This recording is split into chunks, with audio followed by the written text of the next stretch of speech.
మీ business ఏదైనా మీ ఊర్లో promotion చేయాలంటే అది సుమన్ టీవీతోనే సాధ్యం. ఇప్పుడే సంప్రదించండి. వికసిత భారత్ లక్ష్యంగా వరుసగా 7వసారి కేంద్ర ఆర్థిక మంత్రి నిర్మలా సీతారామన్ కేంద్ర ఆర్థిక బడ్జెట్ను ప్రవేశపెట్టారు. పార్లమెంట్లో ఈ బడ్జెట్పై ఇప్పటికే నిర్మలా సీతారామన్ ఇంకా ప్రసంగిస్తున్నారు.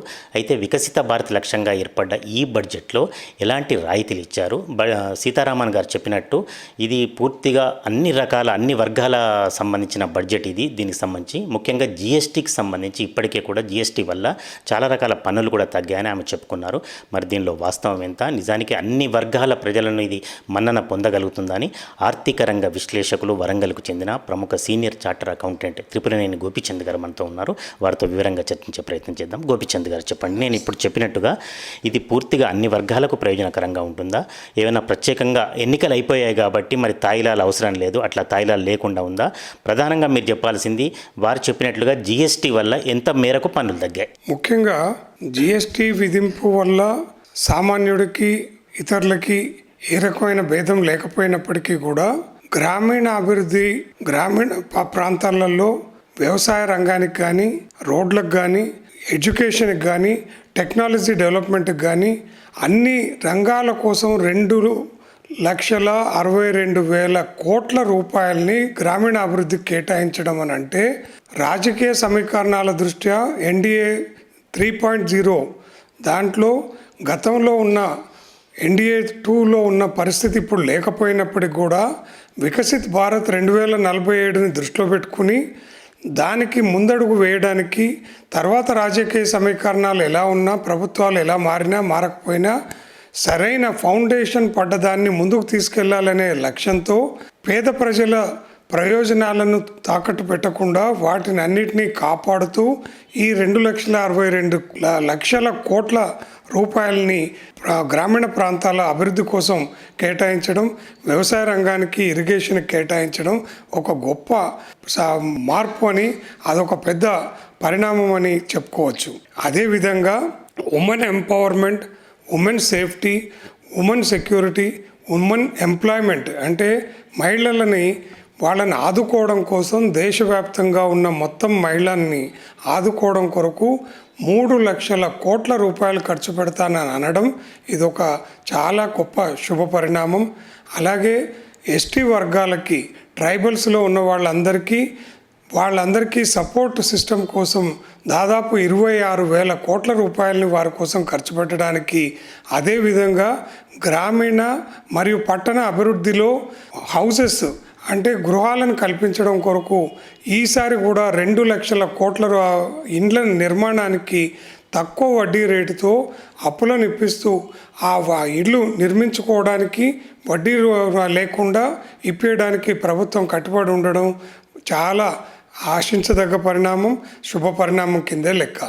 అదేవిధంగా ఇన్ఫ్రాస్ట్రక్చర్ రంగాల్లోనైతేమి, ఎడ్యుకేషన్లో పర్టికులర్గా స్కిల్ ఇండియా డెవలప్మెంట్, ఎవరికి వాళ్ళు వికసిత్ భారత్ ఉద్దేశ లక్ష్యాలను నెరవేర్చడం కొరకు దాదాపు 500 కంపెనీలను వాళ్ళు అడాప్ట్ చేసుకొని ఆ కంపెనీల ద్వారా స్కిల్ డెవలప్మెంట్ కోసం 1 సంవత్సరం పాటు నెలకి 5,000 రూపాయలు ప్రభుత్వం ఇస్తూ 6,000 ఒకటేసారి చేరినప్పుడు ఏదైనా ల్యాప్టాప్ కొనుక్కోవడానికి ఇస్తూ దేశంలో 1 కోటి మంది పిల్లలకి ఈ నిన్నటి ఆర్థిక సర్వేలో తెలియజేసినట్టు వికసిత్ భారత్ లక్ష్యంలో సంవత్సరానికి 78 లక్షల ఉద్యోగ కల్పన అంటే కేవలం ప్రభుత్వ పరంగానే కాకుండా ప్రైవేట్ రంగంలో కూడా ఉద్యోగాలు కల్పించడానికి, ఆ 78 లక్షలు నెరవేర్చడానికి ఈ 5,000 రూపాయలు ఇస్తూ వాళ్ళకి ఆ కంపెనీలో వాళ్ళు పనిచేసే ప్రొఫెషనల్స్ దగ్గర కానీ, కంపెనీలో కానీ, సర్వీసెస్లో కానీ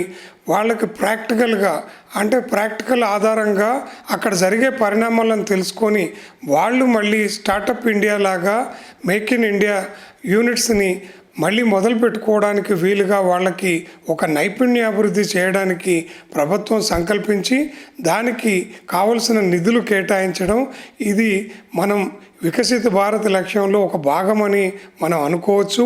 9 రంగాలను ప్రాధాన్య రంగాలుగా ఎంచుకొని దాంట్లో ఇరిగేషన్తో పాటు, ఇన్ఫ్రాస్ట్రక్చర్తో పాటు, మ్యానుఫ్యాక్చరింగ్ ఇండస్ట్రీతో పాటు విద్య, హెల్త్ అన్నీ ఈ 9 రంగాలలో కేటాయింపులైన అదేవిధంగా బయట దేశం నుండి మనకు వచ్చే దిగుమతుల వల్ల వచ్చే పోటీని నివారించడానికి, భారతీయ ఉత్పాదక రంగాన్ని, పరిశ్రమలకు ఊతమివ్వడానికి బయట నుంచి వచ్చే వాటి మీద సుంకాన్ని అవసరమైన వాటికి తగ్గించి, అవసరం లేని వస్తువుల మీద, భారతదేశంలో తయారయ్యే వస్తువుల మీద సుంకాన్ని పెంచడం ద్వారా జాతీయ పరిశ్రమల్ని, జాతీయ ఉత్పాదకతని సరైన విధంగా వాడుకోవడానికి మంచి చర్యలే చేపట్టినట్టుగా అనుకోవచ్చు.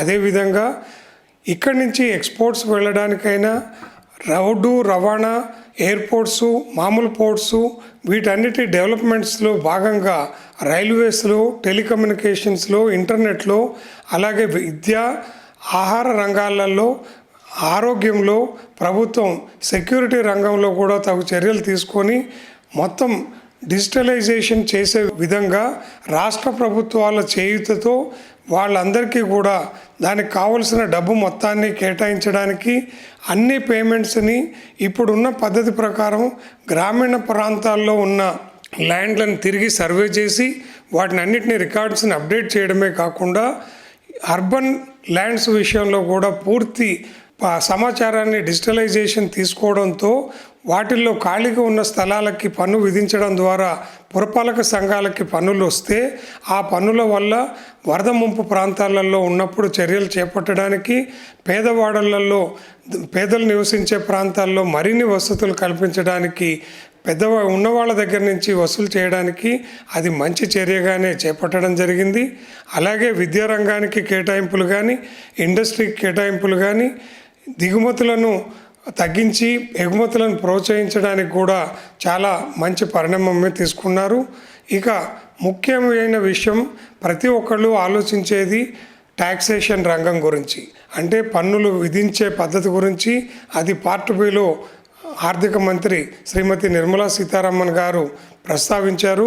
దాని ప్రకారం వ్యక్తిగత వాటిలలో మనం ఎప్పటి నుంచో కోరుకున్న విధంగా ఉద్యోగస్తులకి సుమారు 17,500 రూపాయల మేరకు లాభం కలిగే విధంగా ప్రామాణిక తగ్గింపు, ఉద్యోగస్తులకు అందుబాటులో ఉండే ప్రామాణిక తగ్గింపును 50,000 నుండి 75,000గా చేయడం, పన్ను స్లాబ్ రేట్లను కొత్త రిజిమ్లో ఎన్పిఎస్ ద్వారా ప్రభుత్వం దగ్గర నుంచి వాళ్ళ గవర్నమెంట్ ఎంప్లాయీకి ప్రభుత్వంలోంచే కటింగ్ చేసుకుని ఎంప్లాయీ కాంట్రిబ్యూషన్ కూడా ఉండే పరిస్థితులలో ఉన్న 14%ని కొత్త స్కీమ్లో కూడా వాళ్ళకి కేంద్ర ప్రభుత్వ ఎంప్లాయీస్కి ఉన్న విధంగానే మామూలు రాష్ట్ర ప్రభుత్వ ఉద్యోగులకైనా ప్రైవేట్ రంగ ఉద్యోగులకు వర్తింపజేయడం జరిగింది.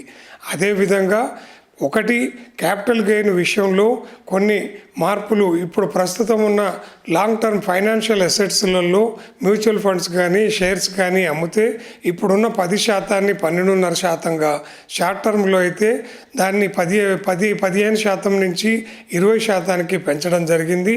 మిగిలిన మార్పులు పెద్దగా లేకపోయినప్పటికీ కూడా అన్ని రంగాలలో ట్యాక్సేషన్లో, జిఎస్టీలో కొన్ని ట్యాక్సెస్ మినహాయింపు ఇవ్వడం ద్వారా పన్ను ఎగవేతదారుల దగ్గర నుంచి ఆ ట్యాక్స్ను వసూలు చేసుకోవాలనే లక్ష్యంతో ప్రభుత్వం ముందుకు వెళుతోంది. అదేవిధంగా ధార్మిక సంస్థలకి గతంలో ఉన్న 2 అంచెల వ్యవస్థని, 2 రకాల ఎగ్జంప్షన్స్ని క్లబ్ చేసి ఒక వ్యవస్థ కిందకే తీసుకురావడం, అదేవిధంగా ట్యాక్సేషన్లో కూడా సమూలమైన మార్పులు ఈ సంవత్సరం నుంచి ప్రారంభించి సింప్లిఫైడ్ ట్యాక్సేషన్ లాగా, సింప్లిఫైడ్ ట్యాక్సేషన్ అంటే సాధారణ చాలా సులభతరమైన పన్ను విధానాన్ని కనుక తీసుకొస్తే పన్ను చెల్లింపుదారులు పెరుగుతారు అనే ఉద్దేశంతో అనేక మార్పులు ప్రారంభిస్తున్నామని వారు చెప్పడం జరిగింది. అలాగే రూరల్ ఎంప్లాయ్మెంట్ జనరేషన్ కోసం టెక్నాలజీని ముఖ్యంగా అగ్రికల్చర్లో, ఇండస్ట్రీస్లో, రోడ్స్లో, ట్రాన్స్పోర్టేషన్లో, ఎడ్యుకేషన్లో అన్ని చోట్ల దాన్ని సరిగ్గా వినియోగించుకోవడానికి ఎలక్ట్రానిక్ రంగంలో కానీ, హౌసింగ్లో కానీ, అలాగే సోలార్ పవర్ సిస్టమ్స్ విషయంలో 1 కోటి ఇండ్లకు సబ్సిడీతోటి 90% సబ్సిడీతోటి సోలార్ పవర్ సిస్టమ్ పెట్టుకోవడానికి 1 కోటి ఇళ్ల కోసం గత సంవత్సరం ఇస్తే 1,28,00,000 మంది ఇండ్ల కోసం అప్లై చేసి సోలార్ కోసం చేశారు. భవిష్యత్తులో మన ఎనర్జీ సిస్టమ్స్ని, పవర్ సిస్టమ్స్ని పెంచుకోవడానికి ఇది చాలా ఉపయోగపడుతుంది.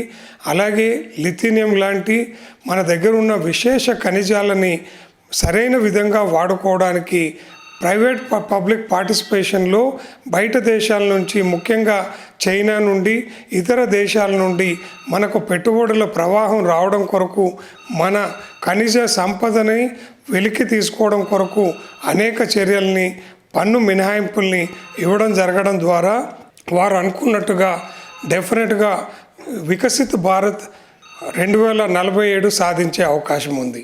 ఇది మంచి బడ్జెట్గా దీన్ని విశ్లేషించవచ్చు. ఇదే ఒరవడిని కంటిన్యూ చేసి ఎలాంటి ప్రలోభాలకి గురి కాలేదని చెప్పవచ్చు దీన్ని. గోపిచంద్ గారు, మీరు చెప్పినట్టుగా మంచి బడ్జెట్ వికసిత భారత్ లక్ష్యం అయితే చాలా వరకు ముద్ర లోన్లు కానీ మళ్ళీ దీనికి సంబంధించిన లోన్లన్నిటికి కూడా ఒక ఆకర్షణీయమైన పథకాలు పెట్టడం అనేది ఒకటి. మళ్ళీ మనం వ్యవసాయ ప్రధానమైన దేశం సార్. ఆ వ్యవసాయానికి ఎలాంటి ఊతం ఇస్తుంది ఈ బడ్జెట్లో? ఎందుకంటే ఇది ఎన్నికలు కాదు, మరి లాంగ్ రన్లో ఆర్థిక వృద్ధి రేటు సాధిస్తుందా ఈ బడ్జెట్? మీరు అడిగిన దాంట్లో 2 విషయాలలో ముద్రా లోన్ని గతంలో ఎలాంటి సెక్యూరిటీ లేకుండా 10 లక్షలకి ఉండేదాన్ని ఇప్పుడు 20 లక్షలకి సెక్యూరిటీ లేకుండా 20 లక్షల రుణాన్ని కల్పించడం కాకుండా వడ్డీని కూడా సాధ్యమైన కాడికి వడ్డీని కూడా వ్యవసాయ రంగానికి ఇచ్చినట్టుగా 7%కి ఇచ్చేందుకు సంకల్పించడం అనేది ఒక వ్యక్తికి తనకున్న శక్తి సామర్థ్యాల మేరకు ఎలాంటి సెక్యూరిటీ అంటే ఎలాంటి జమానత్తు ఎలాంటి ఆస్తిని తాకట్టు పెట్టాల్సిన అవసరం లేని వాళ్ళు కూడా వాళ్ళల్లో ఒక చొరవ కనుక ఉండి పని చేయాలనే తపన ఉన్న వాళ్ళకి 20 లక్షలు అంటే సామాన్యమైన విషయం కాదు.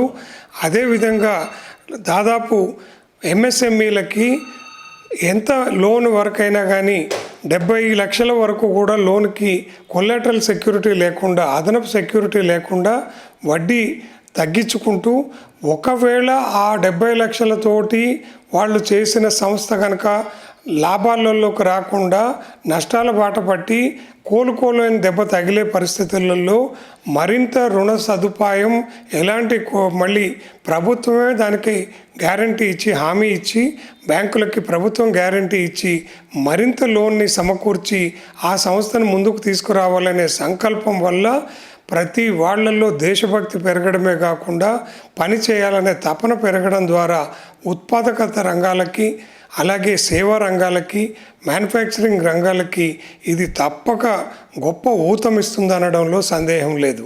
అలాగే మీరు అడిగిన దాంట్లో వ్యవసాయ రంగానికి ఏ విధంగా తోడ్పాటును అందిస్తారు, ఎలాంటి పనిముట్లు కొనుక్కుంటే ఎలాంటి చేస్తే వస్తుంది అంటే దాంట్లో ప్రతి రైతుకి ఇప్పుడు 98% సుమారుగా 90 నుంచి 98% ఉన్న చిన్న సన్నకారు రైతులు 5 ఎకరాల లోపటి వాళ్ళకి కేవలం 6,000 రూపాయలు వాళ్ళకి కిసాన్ ప్రైమ్ మినిస్టర్ దాని కింద ఇవ్వడం కాకుండా ప్రతి వాళ్ళు ఆధునిక టెక్నాలజీతో దేశంలో వాళ్ళకి అన్ని సెల్ ఫోన్లు వాటన్నిట్లలో కూడా కన్సెషనల్ రేట్లో ఇప్పుడు జిఎస్టీని కస్టమ్స్ని తగ్గించి ఉపకరణాల మీద కూడా తగ్గించి ట్రాక్టర్లు ఇతర పనిముట్లను అన్నింటినీ సమకూర్చుకోవడానికి అధిక సబ్సిడీతో వస్తువులను కొనుక్కోవడానికి అలాగే వడ్డీ లేని రుణాలను ఇవ్వడానికి ఒకవేళ వాళ్ళకి ఏదైనా ఇబ్బందులు కనుక ఎదురైతే మళ్ళీ ఆ లోన్ని అలా ఉండగా తిరిగి లోన్ ఇప్పించేందుకు బ్యాంకులకు సూచనను నియమ నిబంధనలు పెట్టడానికి ఒక కమిటీని వేయడం జరిగింది. ఆ కమిటీ నేపథ్యంలో రైతులకు గిట్టుబాటు ధర అలాగే పంటలకు బీమా అలాగే వాళ్ళకి ఫెర్టిలైజర్స్ అలాంటి వాటి విషయంలో సకాలంలో వాళ్ళకి ఫెర్టిలైజర్స్ని సబ్సిడైజ్డ్ రూపంలో అలాగే జిఎస్టీని తగ్గించుకుంటూ కూడా వాళ్ళకి అందించడానికి ఈ 2,62,000 కోట్ల రూపాయలని వ్యవసాయ రంగానికి కేటాయించడం జరిగింది.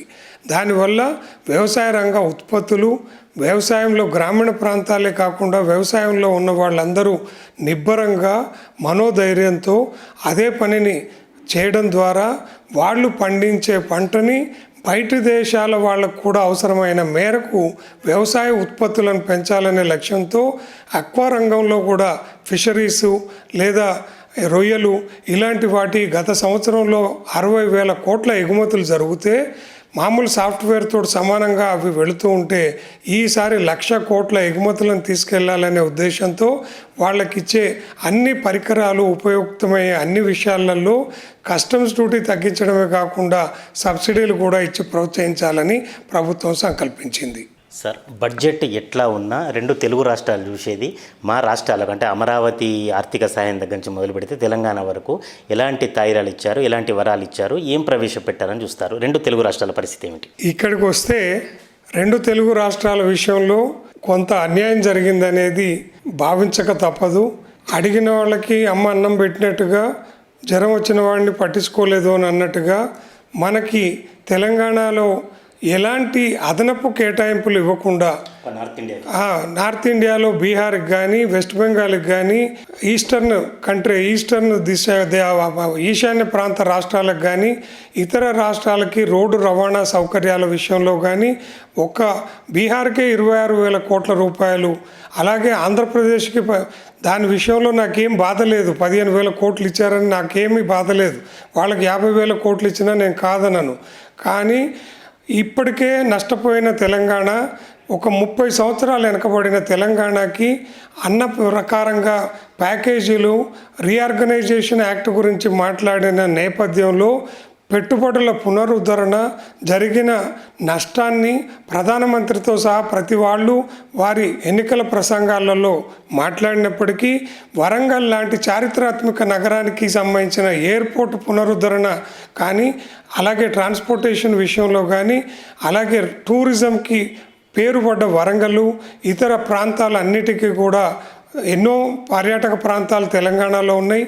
అలాగే టెక్నాలజీకి ప్రత్యేకమైన ప్యాకేజు, ఆరోగ్యానికి వాటన్నిటికీ ఎలాంటి కొత్త ప్యాకేజీలు, అలాగే మెడికల్ కాలేజెస్ కానీ లేకపోతే ఎడ్యుకేషన్, హెల్త్ పరంగా, టూరిజం పరంగా అన్ని రంగాలలో అన్ని రాష్ట్రాలని వెనుకబడిన ప్రాంతం డెవలప్ అయిన ప్రాంతంగా చేసి ఉంటే బాగుండేది. పోనీ ఆంధ్రప్రదేశ్కి ఒక 15,000 కోట్లు ఇవ్వడం కాకుండా ఇంకెక్కువ ఇచ్చినా పర్వాలేదు, పోలవరానికి సపోర్ట్ చేసినా పర్వాలేదు. ఇక్కడ మనం కాళేశ్వరం బ్యారేజ్ విషయంలో అందరూ మేడిగడ్డ వాటన్నిటి విషయంలో జరిగిన పొరపాట్లు, వాటి వల్ల రైతులు అనుభవిస్తున్న బాధ, రోడ్డు మీద వర్షానికి రైతులు వాళ్ళ గోస చూడలేని పరిస్థితులలో ఉంది. దానికి ప్రత్యేక ప్యాకేజీలతో ఆదుకుంటే సముచితంగా ఉండేదని నా అభిప్రాయం. సార్ చివరిగా చెప్పండి, రాష్ట్రాలు ఎలా ఆలోచించినా ప్రభుత్వాలు ఎలా ఆలోచించినా ప్రతి వ్యక్తి స్లాబుల గురించి ఆలోచిస్తాడు. తనకి ఎన్ని రిబేట్లు వస్తుంటారు, వ్యక్తిగా ఎలాంటి స్లాబులు ఎలాంటి రిబేట్లు వచ్చాయి ఈ బడ్జెట్లో? ఈ సంవత్సరము వ్యక్తిగత స్లాబ్స్ విషయంలో ప్రభుత్వము చాలా మంచి మార్పులు తీసుకొచ్చింది. 0 నుంచి అంటే ₹1 నుంచి 3 లక్షల లోపల వరకు ఎవరు ఎలాంటి ట్యాక్స్ కట్టక్కర్లేదు. 3 లక్షల నుండి 7 లక్షల వరకు 5% ట్యాక్సు, 7% నుంచి 10 వరకు 10 లక్షల వరకు 10%, 10 నుంచి 12 లక్షలకు 15%, 12 నుంచి 15 వరకు 20 లక్షలు, 20 లక్షలు దాటి ఉన్న ఆదాయం మీద 30% ట్యాక్స్ వేయడానికి మార్పులు తీసుకొచ్చారు. దీనివల్ల ప్రతి వాళ్ళకి కూడా ట్యాక్స్ రిజంలో, కొత్త ట్యాక్స్ రిజంలో ఉన్న వాళ్ళకి కూడా చాలా ఉపయోగం జరిగే అవకాశం ఉంది. అలాగే సేవింగ్స్ విషయంలో కూడా కొన్ని మార్పులు చేయడం జరిగింది. దానివల్ల సేవింగ్స్లో హౌసింగ్ లోన్ మీద ఉన్న వాటిలలోంచి ఇప్పుడున్న 2 లక్షల ఇంట్రెస్ట్ మాఫీని 2.5 లక్షల వరకు పెంచడం జరుగుతోంది. అలాగే క్యాపిటల్ గెయిన్ విషయంలో కూడా, మ్యూచువల్ ఫండ్స్ విషయంలో కూడా మరిన్ని మార్పులు తీసుకొస్తామని ఆవిడ హామీ ఇచ్చారు. ఇవన్నీ సీనియర్ సిటిజన్లకి, ఉద్యోగంలోంచి రిటైర్ అయిన వాళ్ళకి, అలాగే వ్యాపారవేత్తలకి అందరికీ కూడా వీటితో పాటు ప్రభుత్వం వాళ్ళు కట్టిన పన్ను ఆధారంగా భవిష్యత్తులో వాళ్ళ బతుకు తెరువుకి పెన్షన్ లాంటి సౌకర్యం కల్పించడానికి పెన్షన్ ఫండ్స్ని మరింత ప్రోత్సహించి పెన్షన్ హామీని కనుక ప్రభుత్వం ఇచ్చి ఉంటే బాగుండేదనేది నా అభిప్రాయం.